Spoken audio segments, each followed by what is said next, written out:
요한복음은 공관복음서, 마태, 마가, 누가복음하고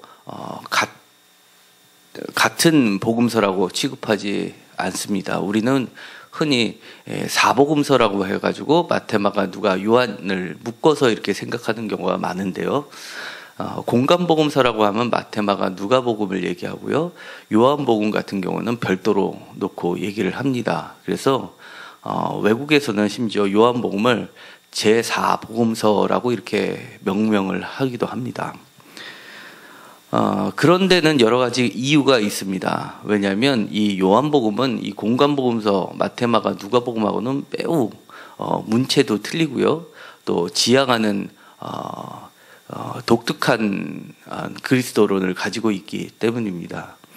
그리고 요한복음은 별도로 이 요한문헌이라고 해서 요한복음과 요한 1서, 2서, 3서 그리고 요한계시록까지를 하나의 서클로 보고 있습니다. 그래서 이 요한 공동체라고 하면 물론 시대마다 차이가 있겠지만 그 맥을 같이 하는 커다란 그룹을 형성하고 있었기 때문에 이 사도들을 중심으로 한 대표적으로 베드로 쪽과 또 그의 다른 제자들, 주의 형제 야고보를 비롯해서 다른 12사도를 중심으로 하는 쪽하고는 많은 면에서 차이가 남을 볼 수 있습니다.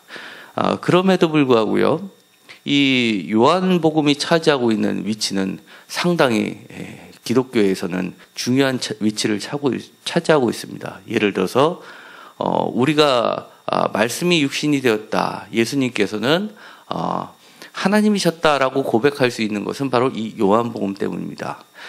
오늘 요한복음 1장 1절부터 18절까지 이렇게 쭉 읽었는데요. 그것이 바로 우리가 흔히 얘기하는 요한복음 전체의 서론이라고 할 수 있습니다.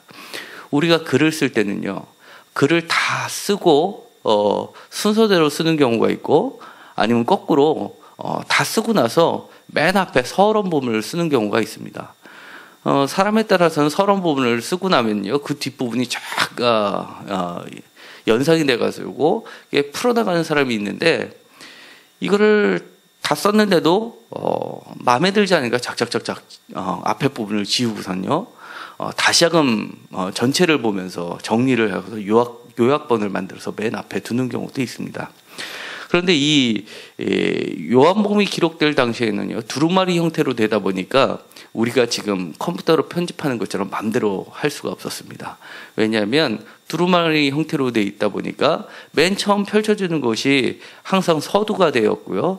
그래서 그 당시에 책들을 보면은 맨 두루마리 첫 부분을 딱 펼쳤을 때 강한 인상을 남기는 책이 독자들로부터 취해지고 그것이 끝까지 읽혀지는 부분이었기 때문에 가장 중요한 부분을 제일 처음 부분에, 그리고 또 중요한 부분을 맨 마지막에 두는 경우들이 많았습니다. 그렇다 보니까 복음서에 마태, 마가, 누가, 요한복음서의 각 서두와 맨 뒷부분을 읽으면 그 복음서의 특징들이 한눈에 드러나게 됩니다. 예를 들어서 마가복음은요, 예수 그리스도, 하나님의 아들 예수 그리스도의 복음의 시작이다, 이렇게 시작이 됩니다. 그러니까 이 전체가 복음이라는 테두리 주제로 복음서가, 마가복음이 쓰여졌다는 걸 단번에 알 수가 있습니다. 그리고 마태복음은 족보 얘기부터 시작됩니다. 그러니까 이제 다윗 계열의 메시아 왕으로서 예수를 그리고 있음을 한눈에 보게 됩니다. 누가복음과 사도행전은 비슷합니다. 자세히 내력을 살피면서 데오빌러 각하에게 써내려가니까 역사적인 냄새가 확 풍기게 됩니다. 그래서 그 내역을 순서적으로 자세히 알 수가 있는데요. 이 요한복음은 오늘 다 같이 읽었는데 어떤 느낌을 받으셨나요? 이게 글로 보니까요, 잘 눈에 들어오지 않습니다. 가끔 우리가 선전에서 나오게 되죠. 엉뚱한 사람이 막 이상한 춤을 추는데 그 밑에 춤을 글로 배웠습니다, 이렇게 해서 사람을 당혹시키는 것이 있습니다. 이 요한복음은요, 이렇게 한국말로 이게 번역이 되다 보니까 이게 이게 읽어보면 이게 하나의 큰 서사시처럼 느껴집니다. 근데 이거는 요한복음 1장 1절부터 18절은요, 요한복음 전체를 요약해서 낸 아주 함축적인 내용이 들어가 있고요. 요약본이라고 할 수 있습니다. 이 부분을 읽으면 요한복음 전체가 드러나고요. 그 다음에 다른 복음서는 매우 틀리게요, 노래로 되어 있습니다. 그래서 복음서를 첫 장을 딱 페이지를 여는 순간 갑자기 노랫소리가 막 들려야지만 이게 정상인 겁니다. 하나의 커다란 웅장한 교양학이 시작되는 것 같은 느낌을 받는 게 바로 요한복음입니다. 한번 1절부터 한번 자세히 한번 살펴보도록 하겠습니다. 이 요한복음은요, 이 한글로 되어 있으면 이렇게 되어 있습니다. 태초에 말씀이 계시니라. 이 말씀이 하나님과 함께 계셨으니 이 말씀은 곧 하나님이시니라. 굉장히 서론 이게 보면 별로 눈에 안 들어오는데요. 이거를 번역한 영어본으로 한번 보겠습니다. 차이점이 확 들어오시나요? 뭔가 운율이 느껴집니다.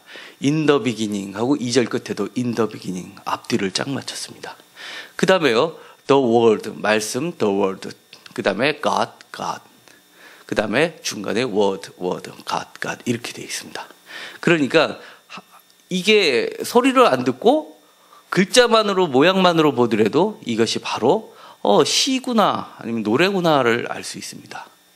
그리고 그 내용도 굉장히 우리가 랩을 들어보면 그 뒤에 그 글자 라임을 맞춘다고 그러죠. 그런 것처럼 이거는 라임이 아주 이렇게 지으라도 못 지을 정도로 정교하게 되어 있습니다. 그리고 보시면 비교하고 있는데요. 뭐냐면 그 말씀과 하나님이 이렇게 비교가 되고 있습니다. 그러니까 하나님이 곧 말씀이다라고 얘기하는 겁니다. 태초에 말씀이 있었고요. 그 다음에 그 말씀은 하나님과 함께 있었습니다라고 얘기를 합니다. 그리고 그 말씀은 하나님이셨습니다. 그리고 히라는 것은 바로 그 말씀을 의인화한 거죠. 말씀을 로고스를 의인화한 겁니다. 그 말씀은 하나님과 함께 계셨습니다. 태초부터요. 이렇게 됩니다. 3절도 한번 읽어볼까요? 3절을 한국말로 보면 만물이 그로 말미암아 지은 바 되었으니 지은 것이 하나도 그가 없이는 된 것이 없느니라 이렇게 되어 있습니다. 그런데 이걸 영어로 한번 바꿔보겠습니다. 한눈에 봐도 다시금 알 수 있습니다. Through him, 그 다음에 그를 통해서는 all things, 모든 것이 만들어졌고요. Without him, 그가 없이는 nothing, 아무것도 아닙니다. 이렇게 해서 through him과 without him이 비교가 되고 있습니다. 이 고백이야말로 정말 우리를 뭉클하게 만듭니다. 아까 1절에서 얘기했던 in the beginning이라고 하는 것은요, 요한복음은 우리를 처음에 펼치고 있지만 마치 성경 전체를 펼치는 것 같은 느낌입니다. 태초에 말씀이 계시니. 이건 창세기 1장 1절을 읽는 것과 같은 느낌이 들었습니다. 새로운 새 창조가 이루어졌구나 라는 것을 1절을 통해서 바로 알게 되는데요. 이제 3절에 가면요, 연이 바뀌어서 3절에 가면 이렇게 시작됩니다. 그를 통해서 모든 것이 있고요, 그가 없다면 아무것도 아니라는 그런 고백. 정말 우리는 그렇게 살고 있나요? 예수님 한 분만 계시면 나는 모든 것을 갖춘 거나 다름없어 라고 고백할 수 있나요? 그리고 예수님이 없다는 나는 아무것도 가진 게 없어 라고 고백할 수가 있나요?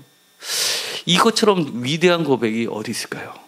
아마 이런 고백은 다른 어디서도 찾아볼 수 없는 정말 요한 복음 저자의 위대한 영성이 아닐 수 없습니다. 4절을 보겠습니다. 그 안에 생명이 있었으니 이 생명은 사람들의 빛이라. 빛이 어둠에 비치되 어둠이 깨닫지 못하더니. 이 말씀을요, 영어로 바꿔보면 이렇습니다. 그 안에 생명이 있었습니다. 그 다음에 life가 또 운율을 맞춰지고요. 빛 오고요. 어둠 오고요. 이런 거를 봐선 명확하게 드러납니다. 빛과 어둠이 대비가 되고 있습니다. 어둠이 껌껌하면 걸수록 작은 빛은 더 환하게 비칠 수밖에 없습니다. 아무리 어둠이 세다 하더라도 빛을 누를 수가 없는 게 세상 만물의 이치입니다. 어찌 어둠이 아무리 어둡다고 해서 빛을 누를 수가 있나요? 빛은 더욱 밝아질 뿐입니다. 그 안에 바로 그러한 생명이 있다는 겁니다.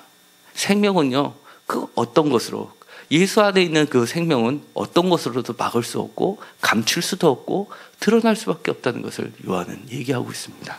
6절을 이제는 5절까지 봤는데 6절을 보면은요, 긴 산문이 중간에 끼어 있습니다. 이 부분은 누구에 대해서 얘기하냐면 세례 요한에 대해서 얘기하고 있습니다. 그러니까 오늘 읽었었던 1절부터 18절까지 보면요, 산문이 두 개가 끼어 있는데요. 바로 6절, 7절, 8절은 산문이고요. 이 부분을 보면요, 다 세례 요한에 관련된 부분입니다. 그 다음에 그 뒷부분에 15절을 가더라도 그 부분도 세례 요한에 대한 얘기입니다. 그러니까 세례 요한의 얘기를 다 빼버리면 완전한 노래 형태로 이루어진, 오직 예수님에 대한 노래 형태로만 이루어져 있다는 것을 알게 됩니다. 하나님께로부터 보내심을 받은 사람이 있었으니 그 이름은 요한이라. 그가 증언하러 왔으니 꽃빛에 대하여 증언하고 모든 사람이 자기로 말만 믿게 하려 함이라. 그는 이 빛이 아니라 이 빛에 대하여 증언하러 온 자라. 마치 이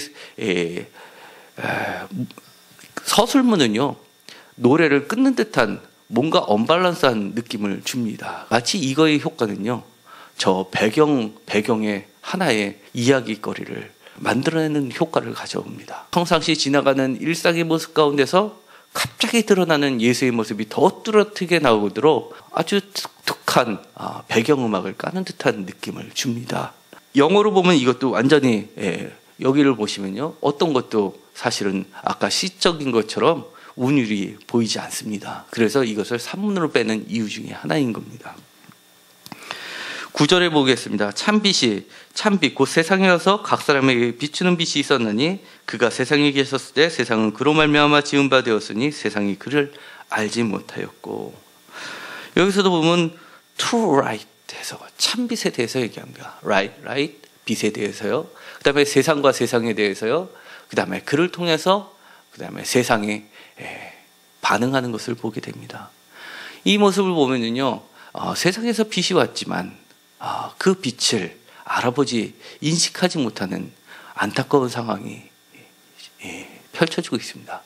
지금까지는 너무나 기쁜 소식이 찬란하게 비쳤는데 갑자기 비극으로 전환이 되는 듯한 느낌입니다. 마치 장조가 갑자기 단조로 바뀌면서 새로운 전환을 맞이하는 것만 같습니다. 자기 땅에 오매 자기 백성이 영접하지 아니하였으니 영접하는 자 곧 그 이름을 믿는 자들에게는 하면서 12절 상반절까지를 보시면요, 이렇게 되어 있습니다.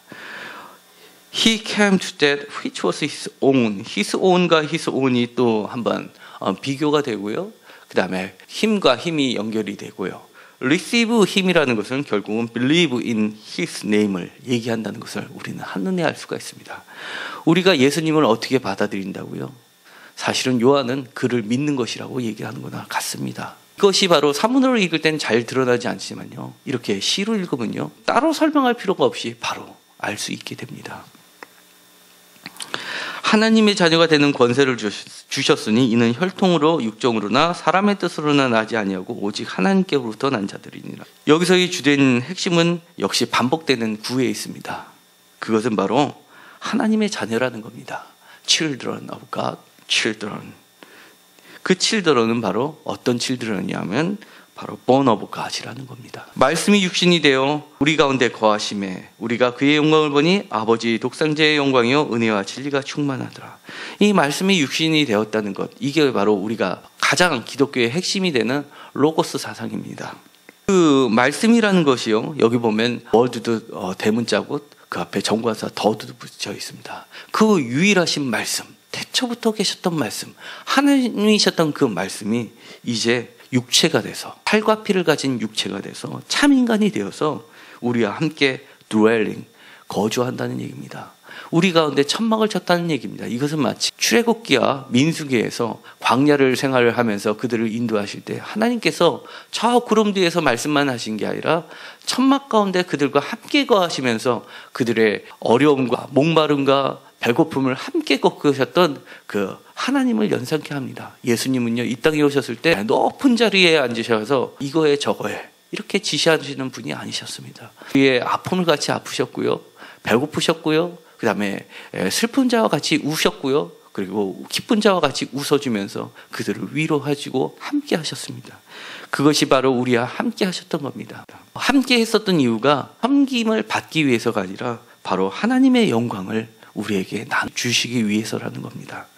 그 영광이라는 것은요, 한마디로 얘기하면 하나님, the one and only, 하나님 한 분, 그리고 유일하신 독생자를 얘기하는 겁니다. 그것은 한마디로 다르게 표현하면은요, 은혜와 진리라는 겁니다. 우리가 은혜를 떠나서 하나님을 알 수 있을까요? 은혜를 떠나서 예수님의 내가 믿게 됐다고 말을 할 수 있나요? 때로는 내가 믿는 것처럼 보이지만 믿음을 갖게 된 것도 결국은 은혜입니다. 주님을 경험하고 하나님의 믿게 된 이후에 내 자신을 뒤를 돌아보면 내가 비록 하나님을 안 믿었을 때도, 내가 비록 하나님을 싫다고 하면서 멀리 떠났을 때도, 그때도 한순간도 하나님의 은혜가, 예수님의 은혜가 끊어진 적이 없었다는 걸 알게 됩니다.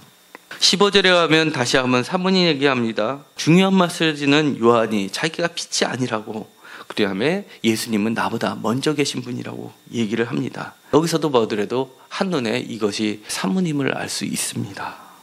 16절에 보면요, 우리가 다 그의 충만한 데서 받은 은혜 위에 은혜라. 단순히 은혜라고 하지 않습니다. 은혜만 갖고서도 이거는 아마 부족할 것 같습니다. 그래서 은혜 위에 은혜라고 합니다. 그리고 율법은요, 모세로 말미암아 주어진 것이라고 합니다.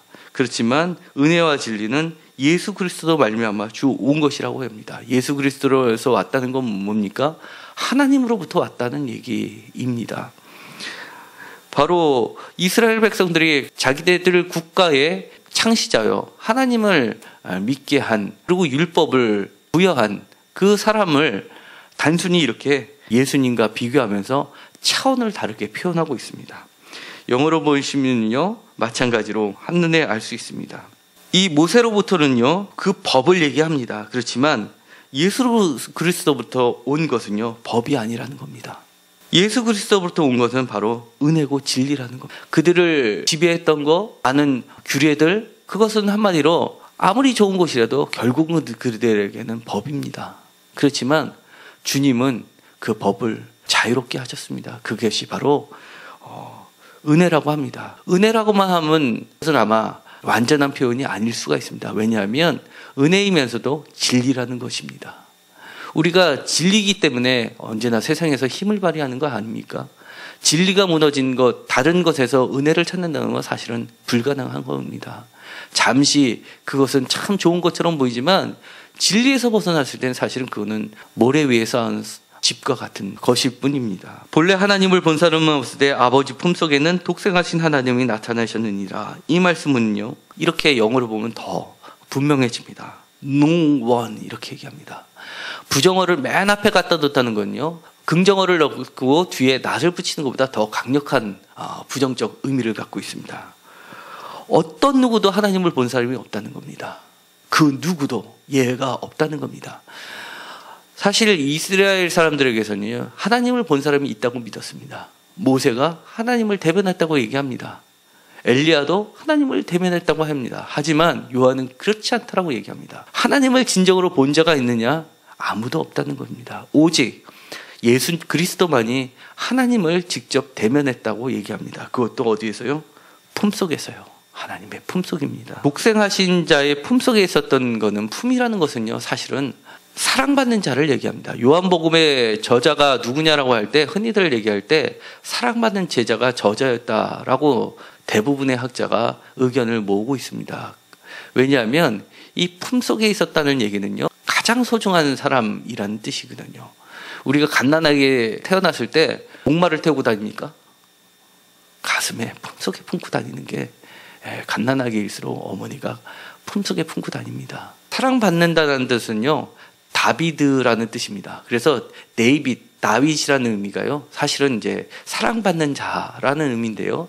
그래서 이제 마태복음에서는 14를 얘기하는 게 바로 4 더하기 6 더하기 4라는 게 그들의 알파벳으로 하면 4가 디귿이고요. 6이 비읍이고 다시 4가 디귿이에서 다윗 이렇게 되는 겁니다. 그래서 14대로 얘기해서 예수님이 탄생했다는 것은 하나님의 사랑받는 자가 태어났다는 것을 암묵적으로 얘기를 하는데요. 그런 암묵적인 것이 아니라 요한복음에서는 직접적으로 얘기합니다. 품속에서 나온 사랑받는 자, 하나님의 사랑받는 자, 유일한 독생자, 그분이 바로 예수님이고요. 그분은 하나님과 태초부터 함께 계셨다는 것을 얘기합니다. 사랑받는 자 예수는요, 다시금 사랑받는 자 제자를 통해서 우리에게 전달되고 있습니다. 요한복음은요, 20장 31절에 보면 이렇게 얘기를 하고 있습니다. 오직 이것을 기록하는 것은 너희로 예수께서 하나님의 아들 그리스도이심을 믿게 하려 하며 또 너희로 믿고 그 이름을 믿어 생명을 얻게 하려 합니다. 라고 얘기합니다. 이것이 요한복음 전체의 기록 목적입니다. 오늘 서두에서도 반복되었습니다. 그 빛은 생명이라고 얘기했고요. 그 다음에 예수님을 받아들이는 것은요, 그를 믿는 거라고 얘기했습니다. 이것이 바로 이런 요한복음 20장 31절, 요한복음 전체의 결론을 노래로 표현한 것은 바로, 노래로 표현한다면 바로 요한복음 1장 1절에서 18절이라고 할 수 있습니다. 나에게 어둠은 무엇입니까? 그리고 나에게 있어서 진짜 빛은 무엇일까요? 주님의 말씀으로 나에게 찾아오신다면 그러면 나는 어떤 말씀을 듣고 싶은가요? 지금 무슨 말씀이 나에게 가장 필요합니까? 정말 주님 한 분만으로 나는 모든 것을 가졌다라고 얘기할 수 있나요? 내 안에 근심이 있고 나를 둘러싸여 있는 어둠 앞에 내가 너무 무기력하진 않나요? 다시 한번 주님의 말씀을 통해서 주님이 내 삶에 거주하게 해달라고 간절히 원하는 시간이 되었으면 좋겠습니다. 기도하고 마치기로 하겠습니다. 하나님 감사합니다. 오늘도 저희들에게 주님이 어떻게 우리 가운데 오셨고 또 왜 오셨는지를 다시 한번 요한복음 1장 1절부터 18절을 통해서 깨닫게 됩니다. 주님께서는 태초부터 계셨던 생명이셨고 만물을 창조하셨던 생명이셨고 우리에게 생명을 주시기 위하여 오셨습니다. 지금도 우리를 둘러싸고 있는 많은 어려움들, 난관들이 있습니다. 그것에 굴복하지 않게 하시고 오직 예수님 때문에 그 모든 것을 뛰어넘을 수 있도록 인도하여 주옵소서.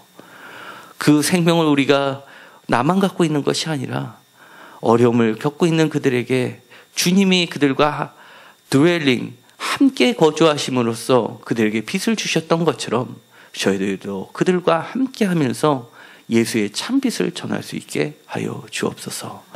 예수님의 이름으로 기도드렸습니다. 아멘.